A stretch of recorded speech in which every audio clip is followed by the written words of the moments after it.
Announce করলেন তিনি ওনার doctor ছিলেন এবং তিনি তার সাধ্যমতো চেষ্টা করেছেন। আমার সাথে রশিদ আমার ভাইয়ের মতো, রশিদ আলী খানের স্ত্রী, মেয়ে এবং ছেলে এবং মেয়েরা আছে। আমরা সবাই মিলে এই শোকাহত এই খবরটা, আমি তো জাস্ট গঙ্গাসাগরে ছিলাম, গঙ্গাসাগর থেকে জয়নগরে গিয়ে আমার কানে কানে কিছুটা খবর আসছিল। তারপর আমি নবান্নতে ফিরে আসার পরেই আমার কাছে খবর আসে এরকম কিছুটা হতে চলেছে। সেজন্য আমি চলে আসি সঙ্গে সঙ্গে খবর নেওয়ার জন্য। তখনও আমার কাছে শেষ ইনফরমেশনটা ছিল না। এখানে এসে ডাক্তারদের সাথে কথা বলে আমি জানতে পারি, ওর পরিবারের সাথে কথা বলে, যে তারা তাদের সাধ্যমতো চেষ্টা করেছে, সাধ্যমতো চিকিৎসা দিয়ে, কিন্তু ultimately it's a great loss. এবং রশিদ আলী খান আপনারা জানেন বিশ্ববিখ্যাত একজন নাম, এবং তার নাম নতুন করে তার পরিচয় দিতে হবে না। তিনি আর্টিস্ট হিসেবে বলতে পারেন সঙ্গীত সম্রাট, এবং উত্তরপ্রদেশে তাদের অরিজিনাল জন্মের স্থান। কিন্তু তিনি বাংলাকে ভালোবেসে, বাংলাকে চিরকাল বাংলায় থেকে গেছেন, এবং তিনি বিশ্বের এমন কোনো জায়গা নেই যে প্রান্তে গিয়ে তিনি সঙ্গীত প্রচার করেননি। তিনি নিজে আমাদের বঙ্গবিভূষণ, ওদিকে পদ্মবিভূষণও আছেন, এবং ওর ছেলেও খুব ভালো গান গায়, ভীষণ ভালো ছেলেকে তৈরি করেছে। মেয়েটাও খুব ভালো, মেয়েরাও করে। ওরা আসতে চাইছিল না, তার কারণ হচ্ছে ওদের এতটাই ওরা শোকাহত। কিন্তু এই পরিবেশে যখন কেউ চলে যায়, তখন তো আমাদের রবীন্দ্রনাথ ঠাকুরের ভাষায় বলতেই হয়, দুঃখ হলেও সুখ আছে, দুঃখ তেমন আছে, কাউকে না কাউকে চলে যেতে হয়। কিন্তু অল্প বয়সে চলে গেল, এটা আমাদের কাছে অফকোর্স খুব একটা দুঃখের। আমি মনে প্রাণে চাইতাম রশিদ রিভাইভ করুক, এবং আমাদের দিক থেকে যতটুকু সহযোগিতা করার, আমার সাথে খুব ভালো যোগাযোগ ছিল। ও আমাকে বলতো তুমি আমার মা আছো, এইভাবে আমার সাথে কথা হতো। বউ জানে, স্ত্রী ছেলেমেয়েরা জানে, এরাও আমাদের হয়ে অনেক কাজকর্মও করেছে। এবং আমার সত্যি খুব খারাপ লাগছে যে ভরা থাক স্মৃতি সুধায় বিদায়ের পাত্রখানি। শেষ কাজটা তো আমাদের করতেই হবে, ওরা ওদের ধর্ম অনুযায়ী করবে।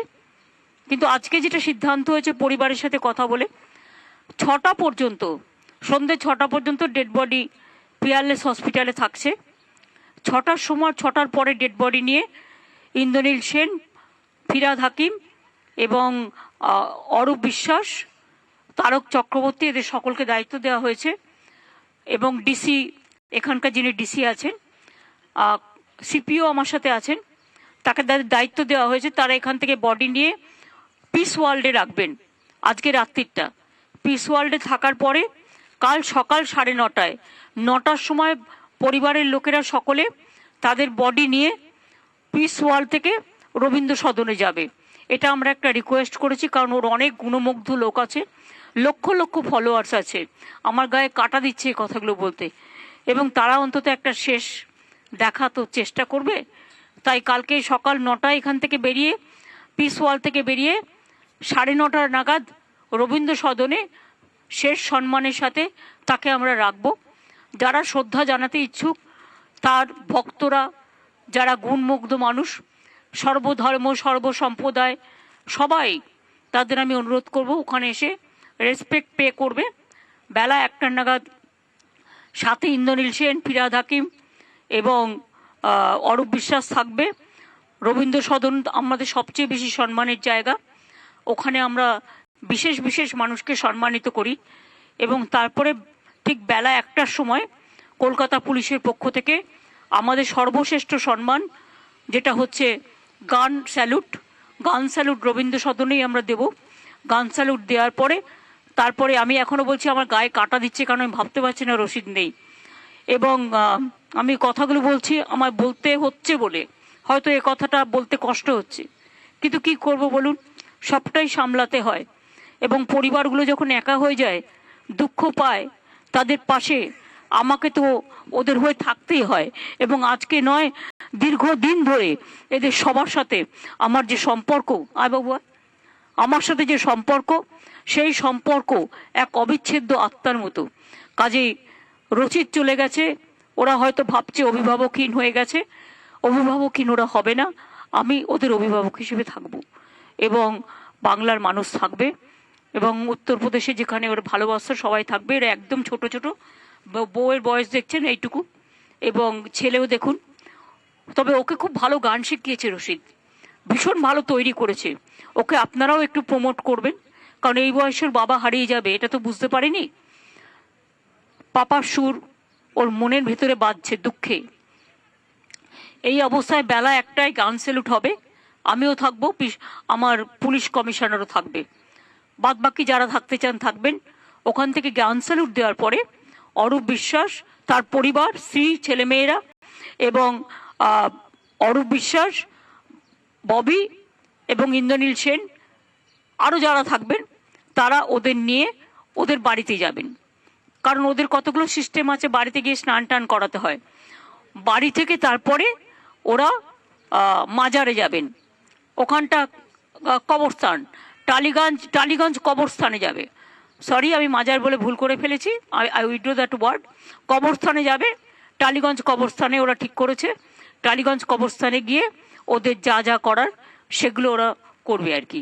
এইটুকুনি হচ্ছে প্রোগ্রাম, যেটা আপনারা যদি এবং আমি হিন্দি ইংলিশেও যারা আছেন সারা দেশে, मैं हिंदी में भी कहना चाहती हूँ कि रशीद अली खान देश के लिए एक बहुत गौरव का नाम है। सुर का साथ उसका संबंध क्लासिकल सिंगिंग, क्लासिकल म्यूजिक का साथ और गाना का साथ, इसका संबंध हमारा बहुत परंपरा का साथ है। उनको उस्ताद कहा जाता है। इतना उस्ताद लोग उनको सुर में थे, उनको गाना में थे। इवन उन्होंने जब सुर तैयारी करते थे, he is a creative man. उन्होंने रविंद्र संगीत का साथ में भी उनका सुर का मिलताल करते थे। इसी के लिए आई कैनॉट फॉरगेट, जब भी भेंट होता कोई प्रोग्राम में, दीदी আমি তাহলে আজকে করছি না, আমি বললাম নেই তুমকো করনা পড়েগা, এক তো গানা গাও। তখন আমাদেরকেও হয়তো দুটো লাইন, নচিকে আমি অনেক সময় দেখেছি দুটো লাইন গাইলো, দাঁড়িয়ে আছো তুমি আমার গানের ওপারে, আর তার সুরটা যেটা সুরমূর্ছনা আমরা বলি, करते थे रशीद खान। उसका हर भाषा में दखल था, हर इंसान का साथ रिलेशन था। He is totally absolutely a secular man and today he died. It's very unfortunate, very sad news that I am giving to you. I do not know ultimately his year. How many years? Only 55 he is, and he is suffering from few months, and ultimately we are not able to restore his life. But let his soul in peace. We pray to Allah, we pray to God, and we pray as a human being. He was really creativity and creator. He is a creator of music. Great man. It's a great loss for the country, great loss for all of us. রশিদের গান আমরা শুনতে পাবো না, আমাদের খুবই খারাপ লাগছে, দুঃখ লাগছে। ওদের পরিবারকে আপনারাও যদি পারেন সকলের সাথে থাকবেন, আমার এটুকুই বলা। Thank you.